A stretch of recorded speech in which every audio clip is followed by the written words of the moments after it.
need to be made. And as we know at Ohio State, we're chasing that, 1 or 2%, right? We're chasing that, last couple drives of a game or whatever that is. And I felt like in that particular situation, for me to really be able to, hand over, a lot of the duties that I was doing, I really was looking for somebody who had great background in the NFL, the SEC. He was a former head coach. He had been a head coach in the league, and the experience of developing quarterbacks was there. So and then the fit culturally was the right fit. So are you hoping to hand over play calling duties this coming season? Yeah, that'd be the idea. Let's go far left. Dave Biddle, 24/7 Sports. Brian, have you joked with Jeff Hafley that he's on the verge of negatively affecting you twice now? Yeah, god dang. Yeah, it was not good. But I spoke to Jeff, and happy for him that he's got a new challenge ahead of him. And but yeah, that was a curveball we were not expecting. We were expecting a fastball and got a curveball. Transfer portal. Could it have gone any better for you guys? The 5 guys you got, 6 including Julian, and then could you add maybe one more? Yeah, I think last year we were at 7. I think right now we're at 6, and I think I've said this before. In that type of situation, what we're trying to do is we're trying to fill needs. We always want to recruit high school players and then develop them, and I think we're doing that as good as anybody in the country. But when we have opportunities to fill needs, Chip left, so we were able to bring in Quinshawn. There was, Kyle went in the portal, so we were able to bring in Will. We're trying to fill needs. But, I think, guys can, see what's going on here. I think, even having someone like Davison Igbinosun, who was at Ole Miss, just to give a little feedback on what it's like to be at Ohio State. For Caleb, he knew what this was. He had relationships with Jordan Hancock and some of the guys on our team. So a big part of it is it goes back to the guys that came back.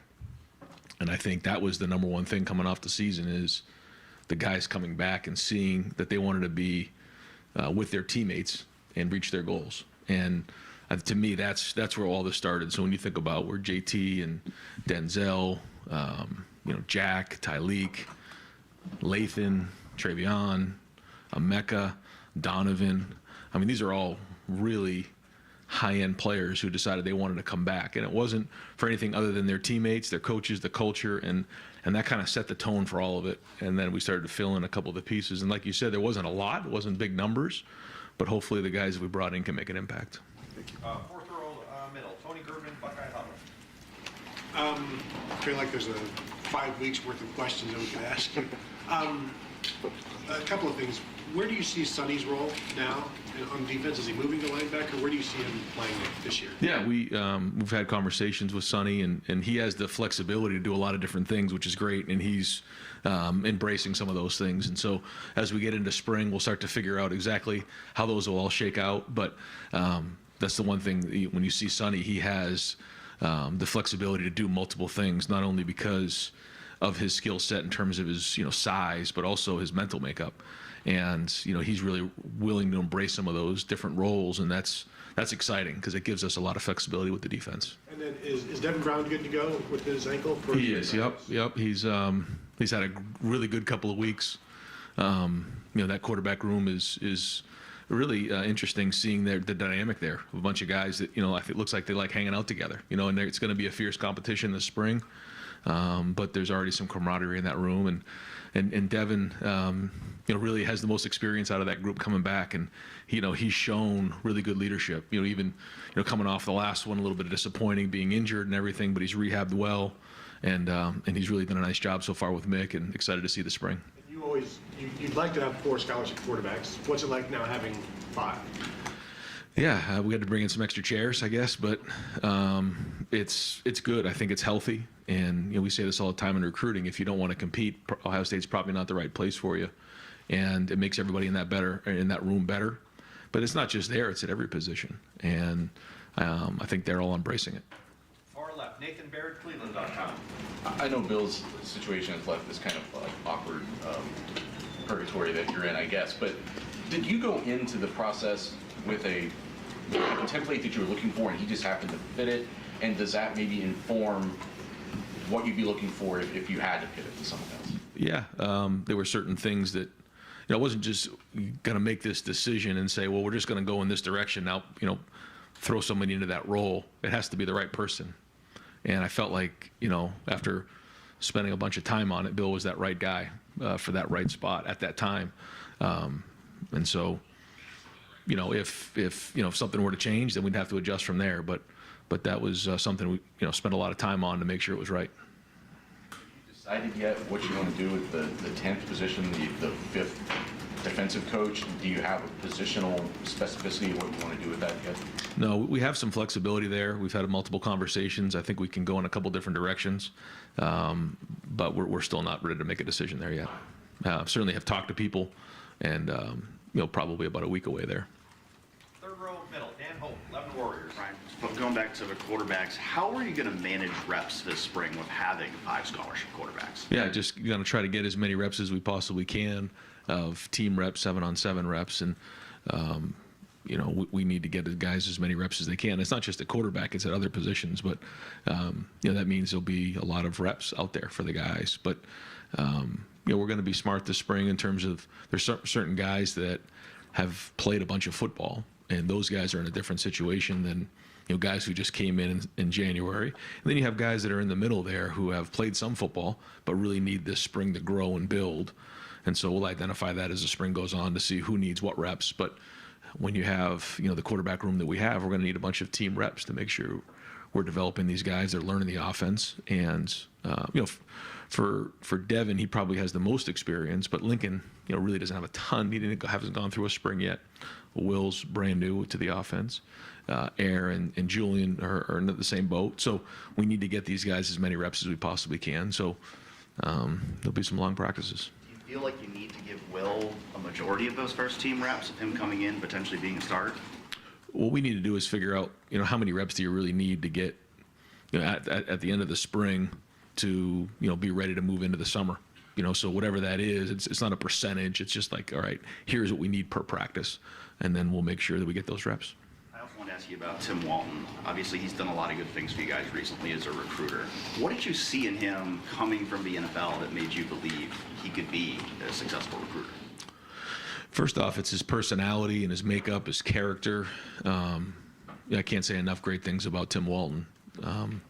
His background of developing secondary play in the NFL speaks for itself, and the players that he's worked with, and the testimony when you talk to the players, they speak glowingly of what he's done to help them. The next thing was the fact that Tim played here. He's a Buckeye, and he wanted to help Ohio State, win a championship, and that was a big part of it. But then when you get around him more, you just realize, he's talented. I mean, he's good in a lot of areas, and when you're evaluating coaches, the first thing is, okay, how are they on the field as a technician? How are they schematically? How are they with relating to players? How are they in recruiting? Tim does a lot of those things. And so our guys have embraced his mentality. I think our secondary is super competitive. I think they want to, compete in everything that they're doing. You watch them go through drills. I mean, they're going at it with each other. And I think that really reflects Tim's mentality. And I think you can see we have an opportunity to have a really excellent secondary this year, and a big part of that is what Tim's doing. And then you're seeing the recruiting that he's doing. So I think all those things, add up to Tim being the best secondary coach in America. Right behind him, Pat Murphy, 24/7 Sports. Ryan, Dan was asking you about the quarterbacks. When we talked to Will, he presented himself as the starting quarterback, and I assume every guy you want that. Do you see him that way? I know before sometimes you've let this play out, but how do you view him given he has one season left? Yeah, listen, Will came here to play football, so I hope that's his mentality, and I hope all the guys have that mentality. So he's going to learn the offense and get going, but he's done a great job so far with the feedback. A big part of the quarterback play here is what goes on in that weight room with Coach Mick. The leadership and the way that guys work. You have to build credibility up amongst your teammates, and that's a big part of it. We talk to quarterbacks about this all the time. talked to, about, to CJ when he first went to the NFL. It's like you have to endear yourself into that building, and you have to earn the respect of the guys in the building. And I think, Will's doing that. You mentioned Quinshawn in terms of kind of replacing guys, but he's a guy who has a ton of carries, a ton of yards. Obviously, a little different situation than what you had before. How do you see that working out, especially with Travion then deciding to come back and maybe having two of the better running backs in the country? Well, when it first, happened and Quinshawn went to the portal, the first thing was, talking to Travion, and what are your thoughts? And he was unbelievable. If you think it helps the team coach, then let's do it. And then talking to Quinshawn, saying, Travion, is here and he's coming back, and he said, well, I'd love to go play with him. I think he said that to the media last week, and so I just think that both of their approaches are that they they can get each other better. But it all started with Travion, and I think Travion's leadership so far this year, as he's transitioned into his fourth year, has been tremendous. The way that he's gone about his work, the way that he's holding guys accountable, he's got a different look in his eye, and I think that's important. He's been in these games before, he knows. But I'll give Quinshawn credit. He also has embraced what we've been in our culture in the next last couple of weeks, and we'll see as it grows. But all the reports are that he's doing a great job of simulating. But the whole running back room, and Dallin, James and Sam, that's a heck of a room, and there's a lot of depth there. And when I think about next season, you have your 12-game regular season, you have the Big Ten championship game, and then you have the 12-team playoff. I mean, you're talking about possibly maybe 16, 17 games, and so that's a long run. That's an NFL schedule, and so your roster needs to reflect that. And having depth at running back will be very, very important. There'll be a lot of carries to go around. Andy Backstrom, 11 in a row. Ryan, we talk about December being so crazy, but what is January? What was it like for you? Was there any kind of playbook? And it felt like every day there was something new for you guys. Well, like any year, you have to come off of the season and try to identify, what's important moving forward, what's important for the next calendar year, what's important for the next 3 years, what's important for the next 5 years, and so always look at that to figure out what needs to be done. And so you start off with your roster, then you go to the staff, and you just try to do everything you can to make sure that you're making the adjustments that need to be made based on things you've learned, based on what you've seen the past season. And so, as a leader, it's your job to put a plan together and create a vision of what it could look like. And again, it started with these guys deciding to come back. Again, Lathan Ransom and Denzel Burke, and and then Jack decides to start talking to the guys about, hey, we need to bring this thing back. We need to go chase a championship next year. There's a lot of things that we need to do.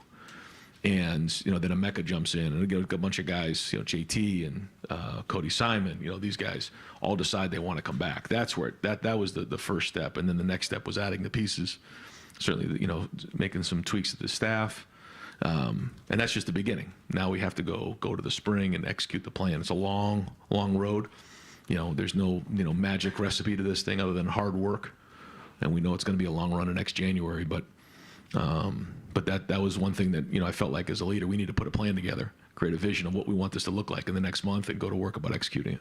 Yeah, and then one more thing about the quarterbacks. Just what are your initial impressions of Air and then Julian coming in? What have you seen from them, and what kind of quarterbacks do you think they are? Yeah, they're just getting started. It used to be that when you came in at mid-year, it was a big, a significant, the fact that you're coming in at mid-year. Now it's a little bit more normal. Guys are planning their, sophomore, junior years around graduating at mid-year. And it allows everybody an opportunity as they come in the summer to not be a freshman anymore. So everything that's going on is new. And so, they're going to have to embrace everything that's going on new. And I think that's hard. You got Julian who's coming in from California, you have Air coming in from Georgia. And when everything's new, there's an adjustment phase, and that's like that for every freshman. And so, they're every day that goes by, they're getting more and more comfortable here and getting their feet underneath them. They're gonna have to learn the offense here and get going on the field. But it's great when you have, like, Lincoln didn't go through that last year, and we knew that. Lincoln was a tremendous basketball player and a tremendous baseball player, and we sat down with the family and said, we're going to be a little bit behind here if we come in during the summer, and we knew that. So that was part of the agreement, but we knew that he was going to be a little behind. I feel like with these guys coming in now, they'll be further ahead and be able to make more of an impact in the fall. Cameron Teague Robinson, the athletic. Ryan, I think the assumption when you went to the portal was that if you got a quarterback, it'd be a graduate guy who'd come in. When you decided to go after Julian, did you have a conversation with the guys in the quarterback room, or kind of what was that conversation like? Yeah, that's something I try to really do a thorough job of, is making sure I communicate when we're doing something like that, because this is not a program that brings in 20, 25, 30 guys in the portal. But when we do, I try to share my thoughts on why, try to communicate it, and for the most part, guys embrace it. There's times where maybe they don't like it, but I always feel like it's important for me to communicate the best I can. Not always perfect, but I think it's important to do. In the past, you've been pretty vocal about NIL support with the program and around this university in general. Is NIL for you where you wanted it to be? I know it changes like basically weekly now. Right. Is it where you want it to be right now, you think? Well, like you said, it changes all the time. It's changed in the last year. It changed in December, and it's probably going to change again in May. So it's something that we all have to adapt to, and we're working hard. I think, everybody involved has been working really hard to make sure that where we need to be competitive. And so we'll keep trying to adapt the best we can, knowing that I'm sure there are changes coming again in the next couple of months. So, but I think, all that is very important. But what's most important is, guys embracing the culture and knowing that when they come in the building every day, they're going to be part of a program that cares about each other, got a great locker room, got a great staff, and, got a fan base that's going to support them. Jeremy Birmingham, the podcast. Right, it's signing day. Oh, yeah. Dominic Dirks joins the class. Obviously, kind of unique recruitment. Didn't really get talked about much or really even evaluated until the middle of the senior year because of injuries and movement and all that stuff. What made him a good fit for you guys when you decided in late December, that you needed another defensive line? Yeah, we felt like you said, with the injuries and things, it was a little bit late, but we saw somebody who has a lot of talent, and then Larry spent some time with him, and then we brought him down on a visit, spent some time with him around here to see about the fit. And I think that's what's important, is the position coaches and Mark do a lot of the evaluating. And let me, before I forget to do this, you got to recognize Mark Pantoni and the work that he's doing and some of the stuff that he's really adapted. His job has changed so much in the last couple of years, and he's killing it right now. And so, he and his staff deserve a huge shout out here because of some of the work that's been done in the last couple of months. But going back, it's Mark and his staff and the position coach's job to identify the best they can. Can this player play for us talent-wise? And then, it's my job as the head coach to see if he's a fit culturally, and make sure that this is a guy that, can embrace what it means to be a Buckeye. Being at Ohio State's not for everybody. And I think when Dom came down, you quickly see that this is what he wanted. He wanted to be a Buckeye. He's from the state of Ohio. He understands the rivalry. There's a lot that was positive there. He knows he's going to have to come in and work and compete. And, just like all these guys, we say, hey, if you want to come in and start day one, this is not the right place for you. Now, you can start day one. We have guys who have done it, but it's not going to be guaranteed. You're going to have to earn everything that you get here at Ohio State. And he was willing to do that. He wants to come in and compete. And I'm so excited to see what how things go with him when he gets here. But he won't be here till the summer. Is it different for a kid like that from Ohio who waited? I mean, he was committed to Washington. He decided not to sign a month ago, which was not at your behest. Right. Does it mean something different when a kid like that gets added late? Do you guys feel it different in the building? Well, I guess when you look back at the last month, it's just unique, I guess, in where college football is. Like you said, here's somebody who's committed to Washington. There was a coaching change there. There was a coaching change at Alabama. There's been coaching changes across the board, which creates this ripple effect.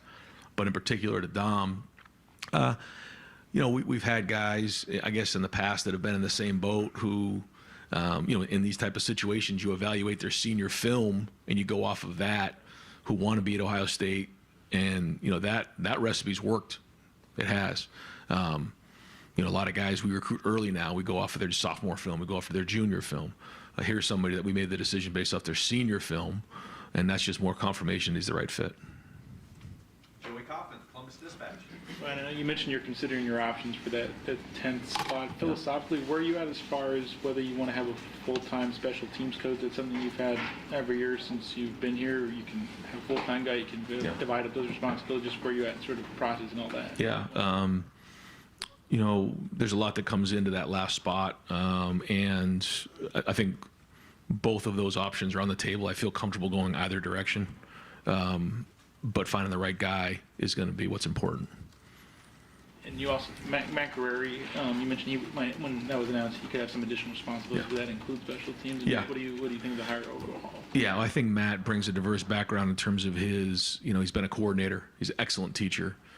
He also has been here before, so the guys, you know, Lathan and, you know, some of the older guys knew who Matt was, so it's not just a brand new addition to the staff. I think he's going to work really well with Tim back there. He knows Jim's system very well, and so that's going to be seamless. He knows the system. But in terms of his help on special teams, you know, we're going to see how big that is. But I feel like, you know, Matt really is a great teacher. He's very intelligent. He's been a coordinator before. So, you know, we'll see based on how that 10th position shakes out, how much responsibility he'll have. Austin Ward podcast. Right, it's a new experience to have like SEC coaches accusing Ohio State of having too much money or spending too much money. You comfortable with that? Like, did you find that weird? They're bringing up the old comments from 2 years ago about the payroll and size of all that. Well, I just think recruiting is always going to be competitive. It is, and so that's just, you know, kind of how it goes. And you know, we're always trying to bring in the best talent we possibly can, but also the right culture fit for Ohio State. And I've said this before: you don't just bring anybody in here. But all of these guys wanted to be here. I think that's probably the most significant. You know, Caleb wanted to be here. Quinshawn wanted to be here. Will wanted to be here. You know, these weren't situations where, you know, certainly you have to recruit, but we want guys who want to be here, because in the portal nowadays, if they don't like it, they can just leave. So a big part of that is opening up our doors and our players.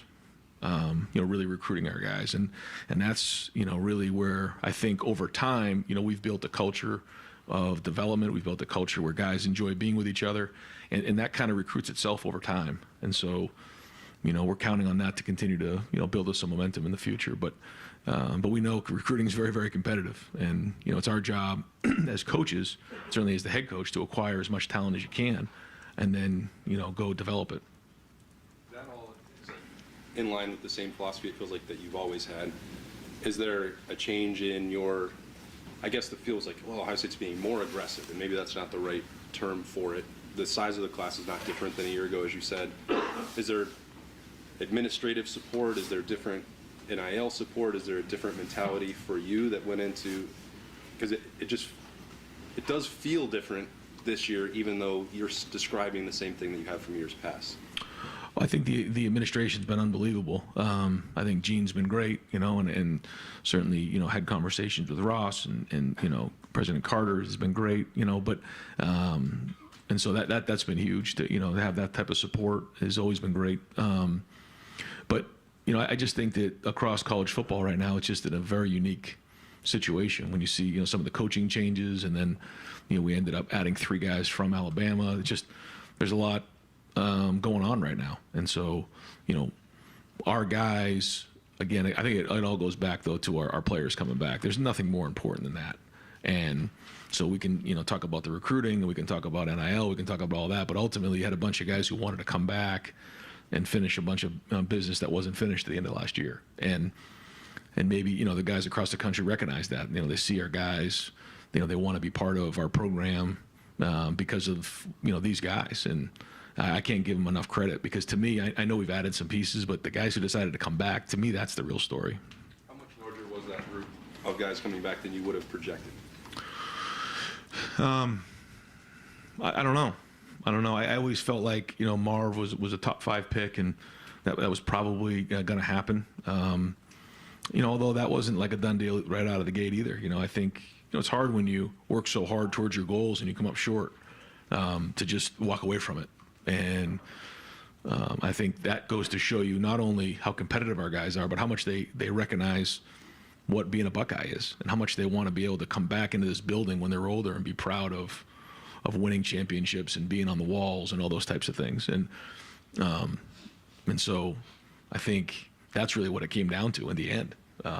Could some of these guys have gone on to the NFL? Yeah, they could have, and they probably would have been drafted fairly high.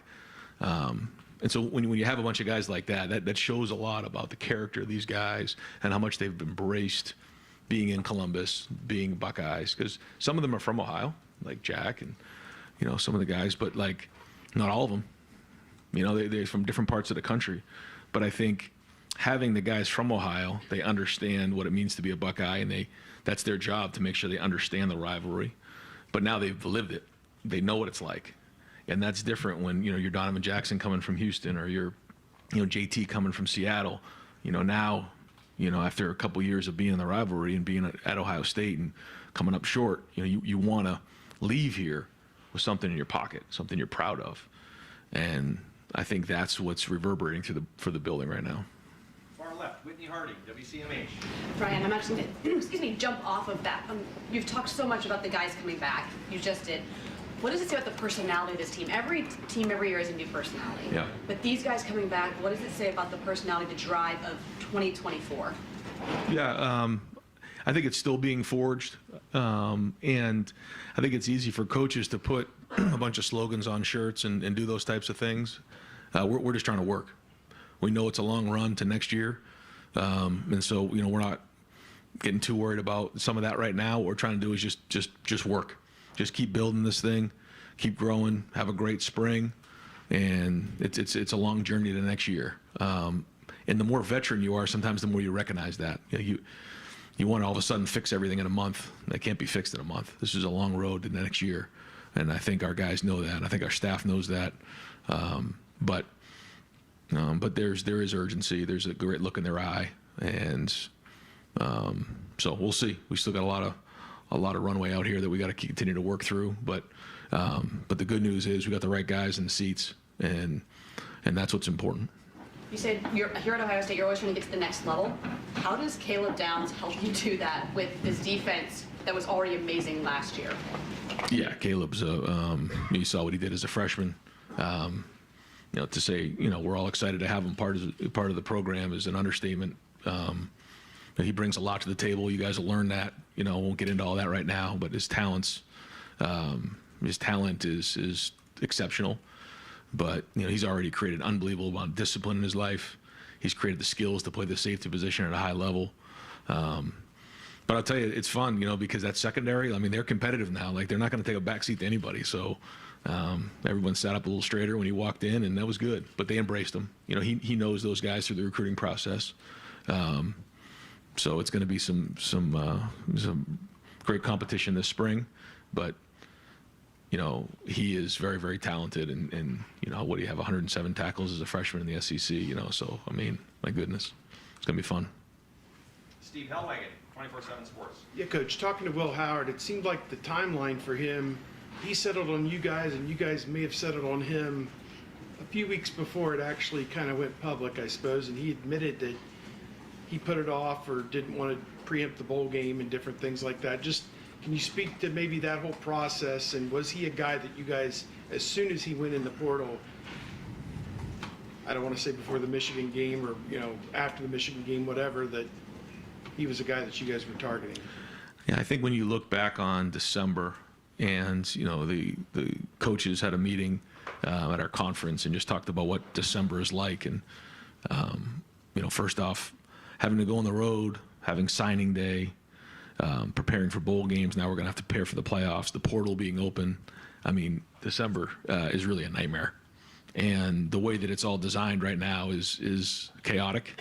That's all kind of a blur, quite honestly, to me, like how that all played out. But you have to try to have contingency plans in place for things that happen, whether it's at certain positions, whether it's in your coaching staff, because things change quickly as we've learned and will continue to learn. And I think that's what's really important, is that it's our job as coaches and my job as the head coach to continually make the right decisions for planning ahead to sustain what we've done, and now obviously chase that top 1%, 2% to finish off some of these games at the end of the season that we need to do, and reacting, but not overreacting as well. And so, you have to have contingency plans in place, but you also have to make sure that you're being transparent. And I think we found that balance.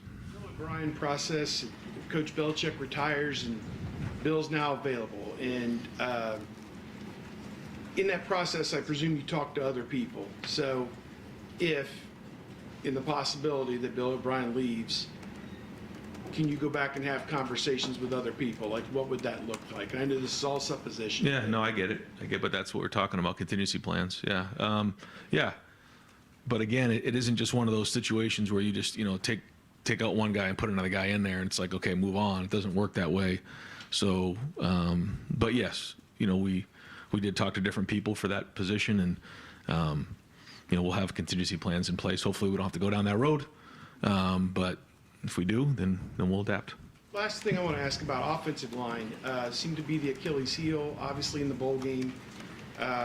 Maybe the thing that could hold you back from winning the national championship if it's not addressed. Just in your mind, what is the plan? And they're going to go against a great defensive line again this spring. And are you hoping to get through that and then make some decisions, I guess? Yeah. Yep.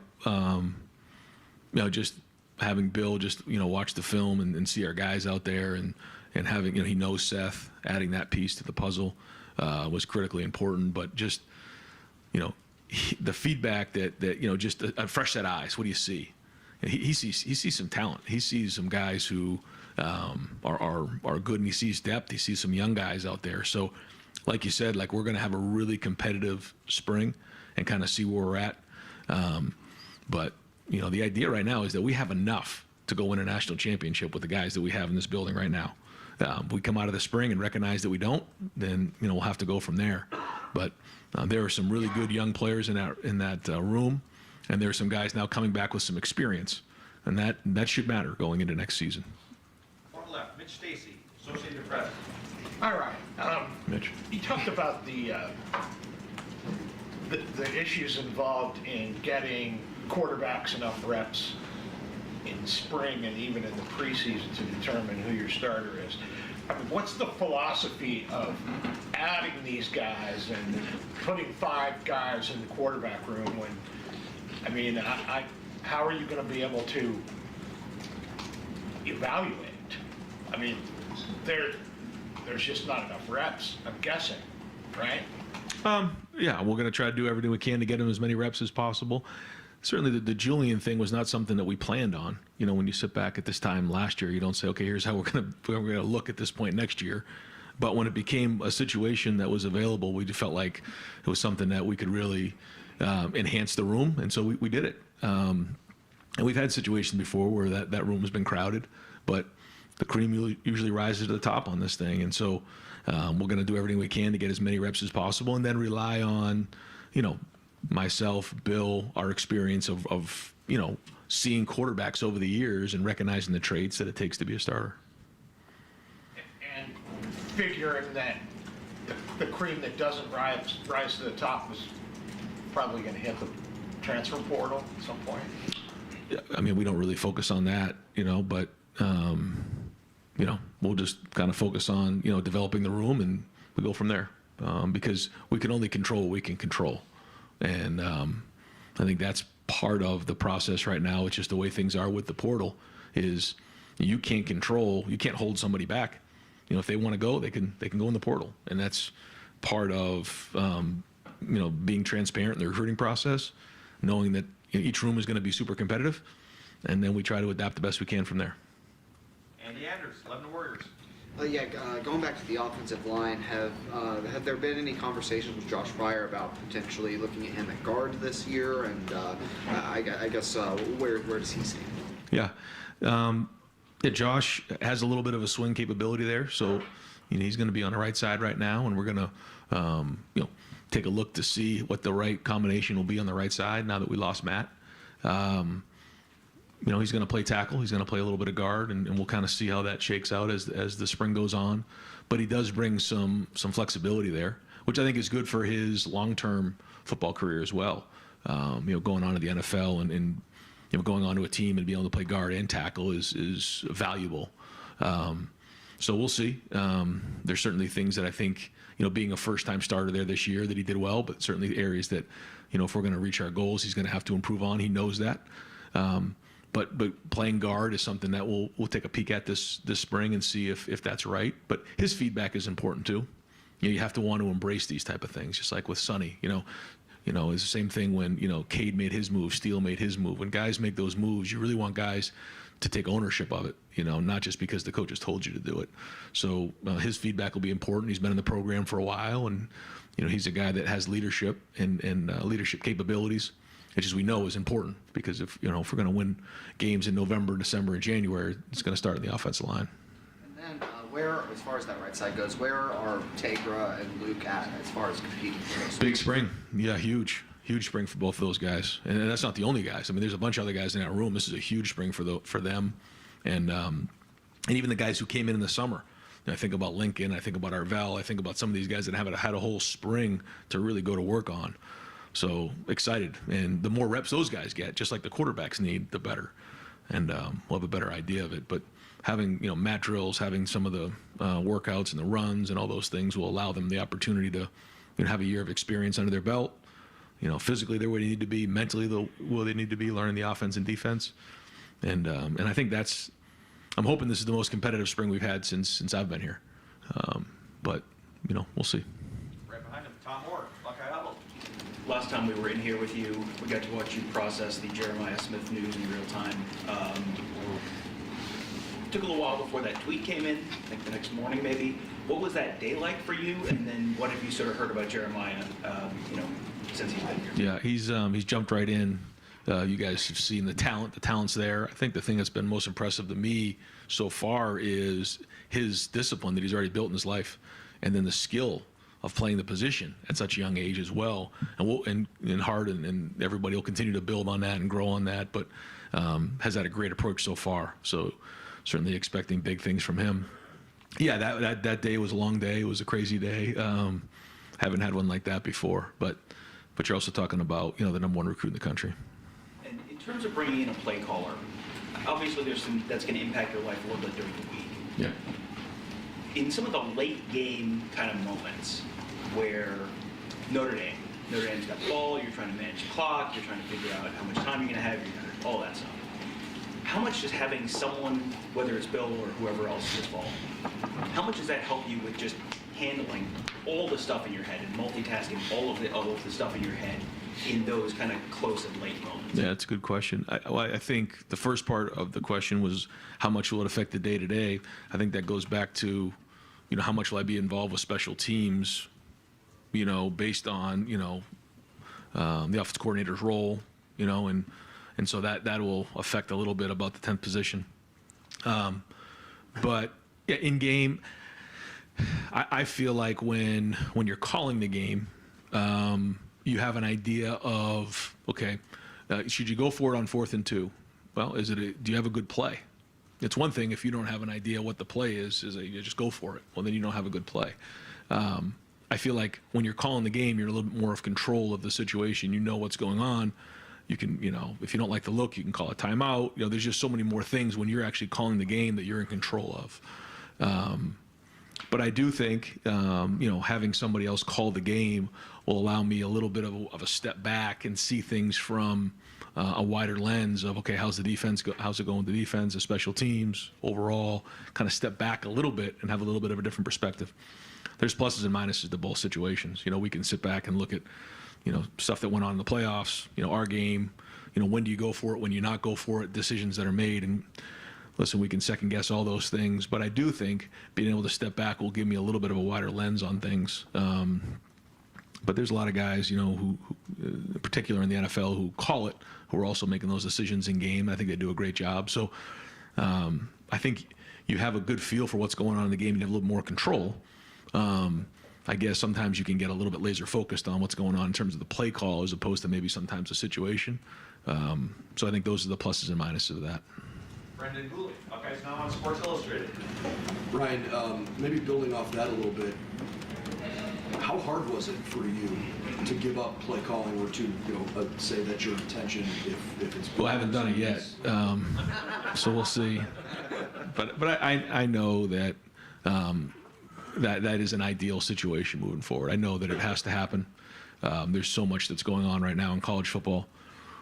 Do I want to? No, I don't. I love the football part of it. I love calling plays. I love being in there. But I'm getting pulled out, and I'm just not. On a Wednesday night, thinking about what to call on, 3rd and 4 on the 21-yard line, in the third quarter of a game. Like, those are all the things you rehearse in your mind, and it takes a lot of work. And I know that my energy and time and all that stuff needs to be in other areas.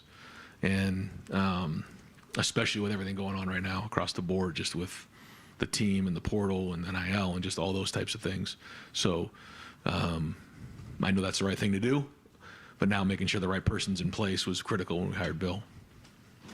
Certainly don't want to put words in your mouth, but from the outside looking in, it feels like there is a different sense of urgency just around the program right now. Is that accurate? I mean, there's always urgency here, If you don't believe that, try losing a game. That's just the way it is.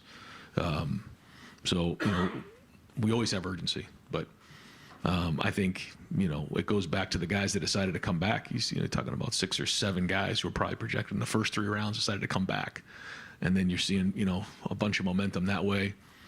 But I think it goes back to, again, the type of culture that's here. And listen, you look at the last 2 years, we're a player or 2 away, but it didn't happen. And so it just, it hurts, it stings, all the above. And so we have to figure out a way to chase that last, few drives of a game to go finish it off the way we're supposed to. And, when you sit here in February, it's such a long way away to get there. But it's motivating our guys, and there is a great sense of urgency in the building. One more quick one. In Justin's last year and CJ's last year, I think you alluded to the fact that you felt like you had a championship level roster. It was part of the reason you fought so hard to play in that COVID year. It's obviously early. You reference it's a quarterback competition. Do you have some of those same feelings about this particular roster right now? I do, yep. Spencer Holbrook, Letterman Row. Brian, you always talk about extraordinary traits with quarterbacks. Yep. Is it harder to identify an extraordinary trait with a guy that you've never had in the system or recruited, or was that easier to find with Will now that you've got 3 or 4 years of film on? I mean, you go to the film and you try to identify with the film, in particular with Will.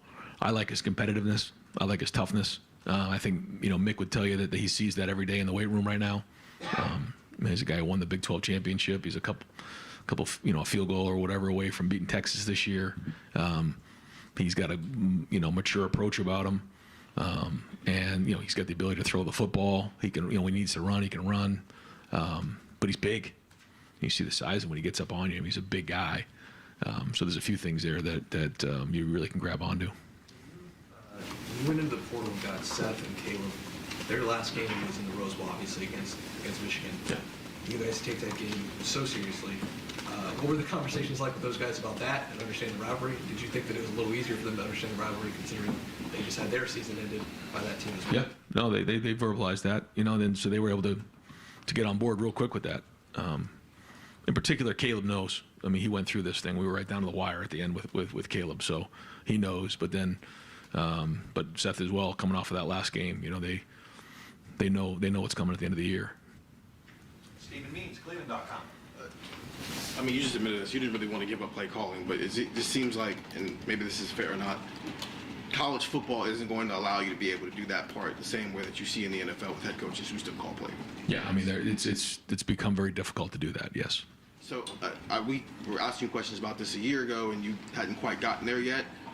About when did you get there that you actually have to give this up this time, even if it's clearly not something you want to do? Because, I mean, it's like playing Madden in real life, right? Yeah. No, I mean, it's not something you just wake up one day and decide. It takes a little bit of time, and you know what's right. But at the same time, like, we're not just going to put somebody into that spot and say, hey, now you go take the offense. Like, that is not going to work. So it had to be the right fit, and that's why we spend so much time on this and being thorough. And that's Bill, checked all those boxes for us.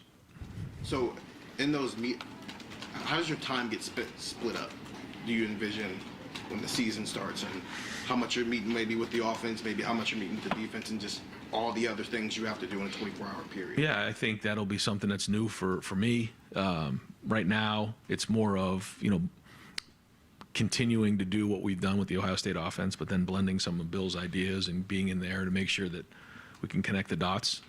But then as time goes on, kind of stepping away a little bit, being in the room when things are going on, but being able to step out and then get into the defense, giving them, some thoughts from a different perspective. That's one of the things about being on offense is you have to become an expert at what the defense is trying to do and some of the things that can create problems for the offense, and being just a sounding board in there and talking through that, but also being around the players more and being a part of special teams. Front row, Bill Rabinowitz, Columbus Dispatch. Ryan, a little more than, I guess it's a month and a half ago, probably the lowest point or a very low point after the Cotton Bowl. How different does it feel now in terms of just the mood in the building? I mean, keeping all those guys, getting the transfers, hiring Bill O'Brien maybe. How different does it feel inside the building? I don't know about different. That was a very unique situation, when Kyle decided to go in the portal and then losing Devin Hurley, and there was a lot of dynamics, not having Marvin there, and just, I guess, the way college football is now and going into that. Certainly that wasn't fun, but we knew, regardless of what that game looked like, what we needed to do moving forward, and that's quickly was the focus. And our guys quickly recognized that, but when you come off of something like this, it takes a little time, and Cody and then Jack and then some of the guys started, all right, let's go, guys, let's get these guys together. And that's really what it came down to as we focus on next season. And I think there is a lot of excitement around it. I think the guys feel it every day in the building.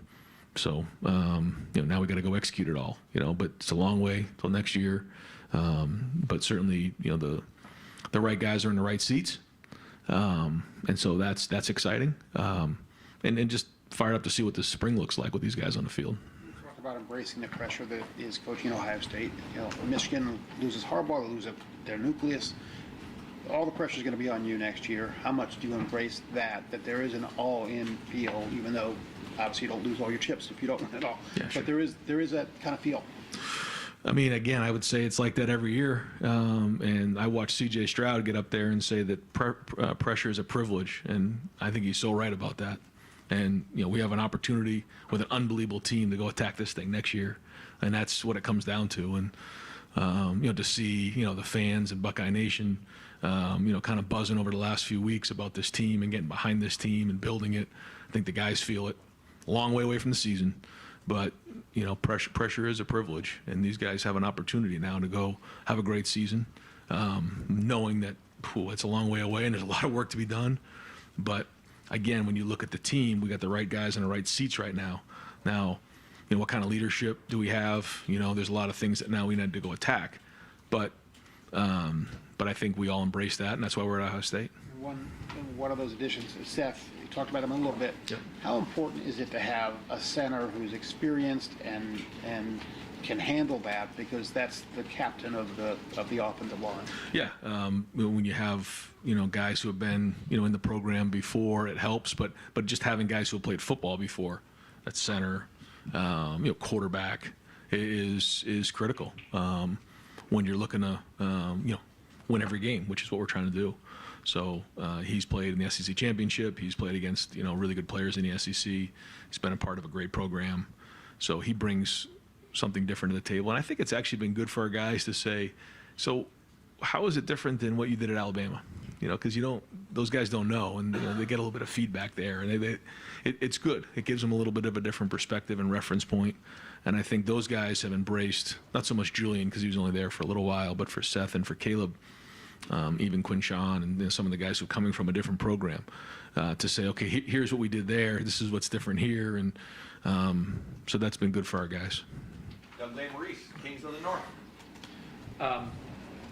You mentioning the idea that maybe you would be involved more with special teams. How did you maybe come to that thought process? And it does feel like sometimes there are head coaches who do that sort of, right, let you get your hands on a bunch of different parts of the team. That's it. When you feel like, you're able to step away a little bit from the offense. You're able to be more involved with the special teams, which allows opportunity to be more around the players in this type of setting here. We do our special teams meeting in this team room right here, and also allows you an opportunity as someone who's managing the game, to have an idea of when it's time to maybe block a punt, return, those type of things. So ideally, that's what I'd like to do, but we'll just keep putting one foot in front of the other and adapt from there. And just to clarify again, you don't know exactly what's going to happen. If it would wind up, would you hope that you would have someone you have faith in and would trust to be the offensive play caller, even if Bill O'Brien's not here? Then you would be able to find another person that you would proceed with that plan. That would be the idea, but again, not just going to, put somebody into that spot just because it's a spot. Yeah. And then you made 3 coaching changes this offseason. 2 of the guys were promoted from within that you let go. 1 was an outside hire. Just as you've grown as a head coach, what have you thought of the decisions you've made in putting staffs together? What have you learned? What do you think is the right balance between internal guys and external guys? Just where are you in hiring? Well, I think going back to at the end of the season, you have to identify what are the things that we've got to make changes on, and then you kind of figure out how it all fits together from there. And what are the things that are going well? What are the things that you're trying to project might be an issue in a year or 2 down the road? And you use feedback from the guys on the staff. You use feedback from the players to try to do the best you can. And we'll see how it works. We'll know around this time next year how it worked. But try to trust your instinct on it and utilize the info you're getting from the guys that you trust. And but you also have to identify the things that need to get adjusted.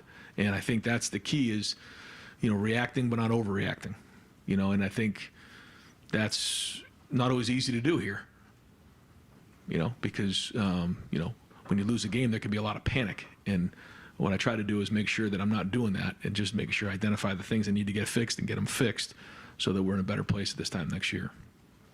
Time for a couple more questions. Coach, thank you so much for all your time today. Tim May Podcast, and Letterman Roll. Thank you, Jerry. You may have been asked this while I was in my traffic jam, but at the beginning, I just remember distinctly Eli Drinkowitz putting it eloquently in that pre-Cotton Bowl press conference about why he stepped away from, play calling, etc., and gave it to somebody because he owed it to the program about everything else that's going on. You seem to be listening intently to that. I'm just wondering, did that help you get to where you are today, or were you already headed that direction? You understand what I'm saying? Yeah. No, I was already.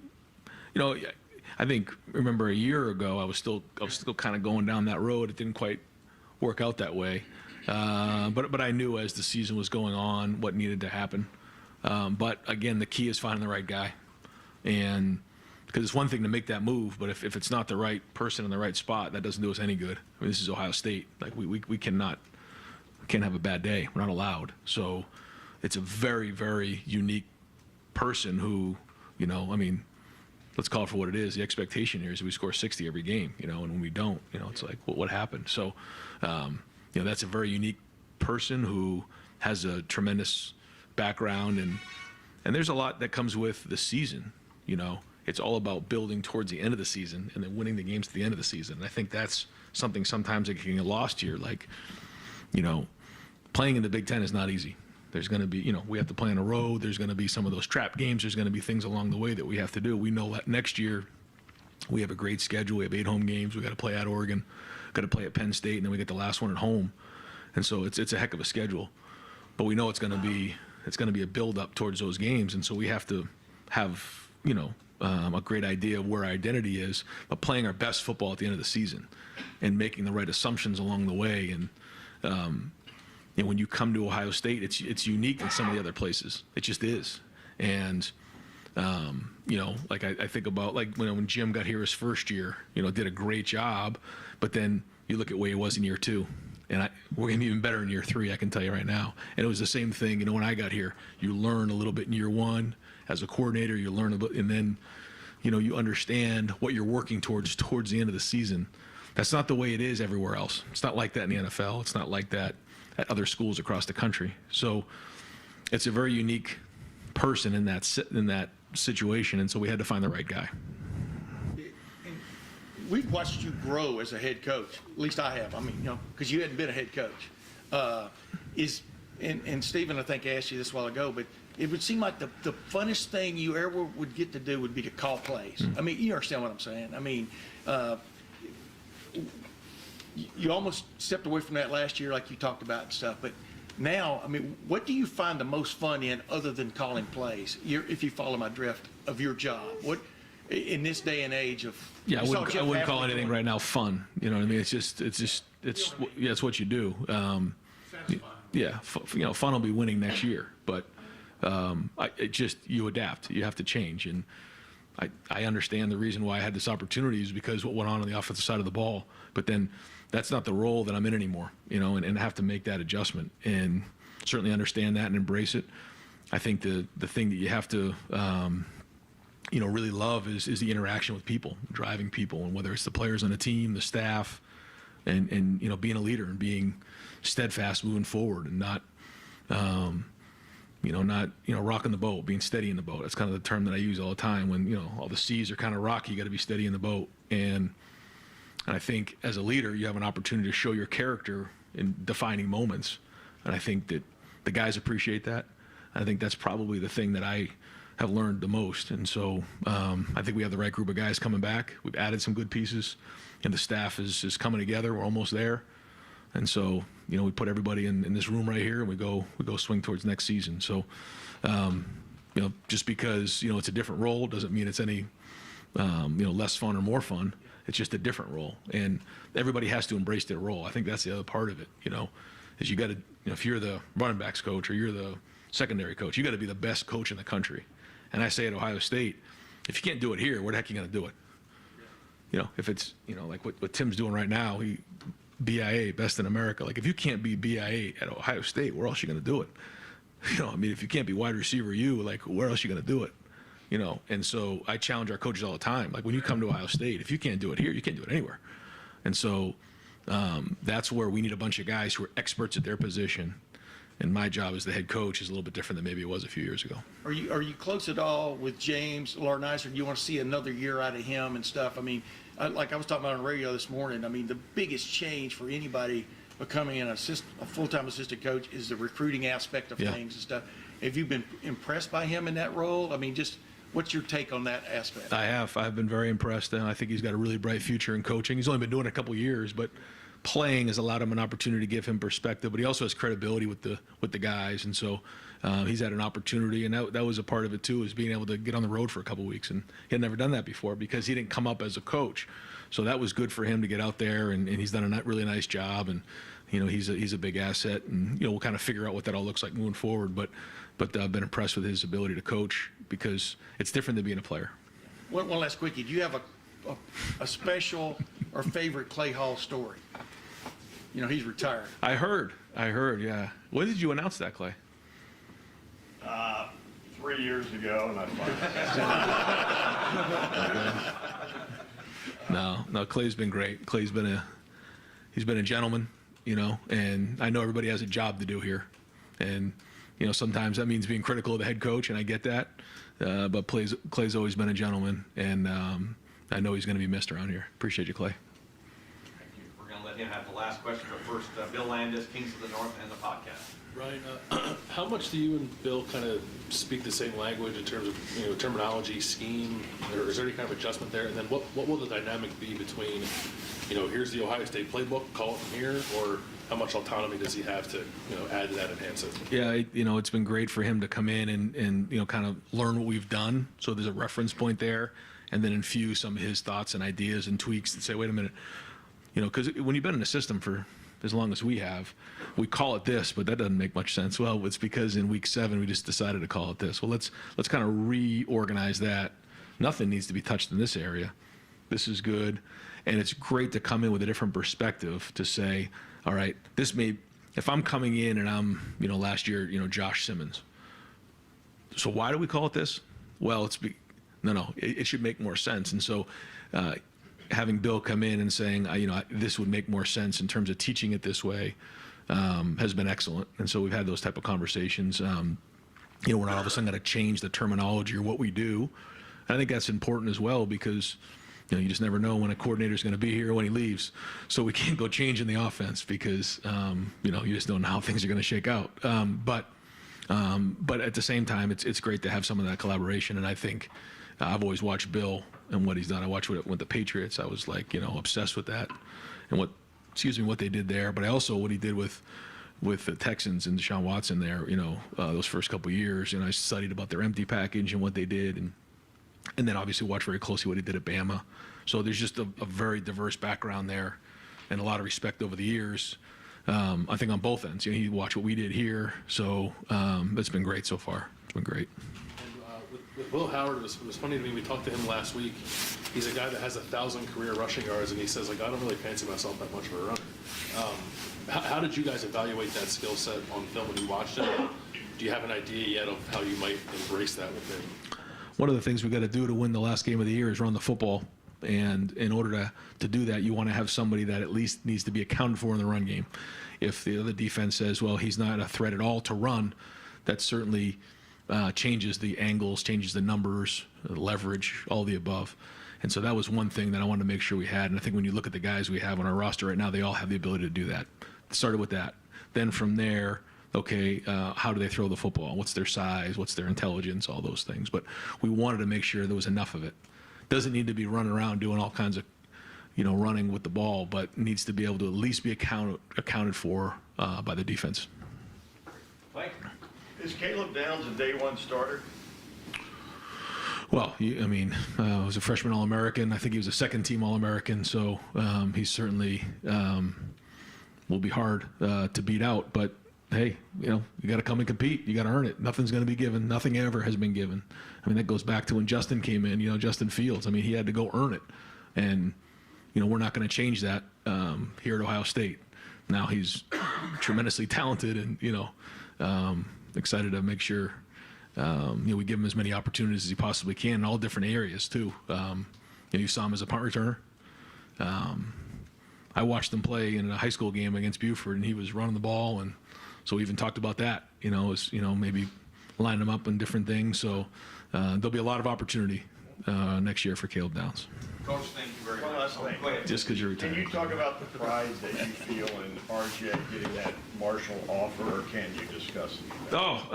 Yeah, I'm proud of him. And he earned it, he loves football and he's obsessed with it. And so from when he wakes up in the morning to when he goes to bed at night, that's all he thinks about. So, I'm happy that he got that one. I'm sure there's a lot more to come from there. Yeah, thanks. Who's better at that age, you or him? Me. Okay, folks, we're going to bring Coach Kevin McGuff up to the podium. And Maria Slovakovsky. Coach, thanks so much. Thank you. Good morning. Good to see everybody. Sorry I didn't dress as well as Ryan did. I'm in season though, so cut me some slack. Guys, I'll just open up the floor. Go ahead, Bill. Kevin, how are you? Hi, Bill. Just, softball here. What's the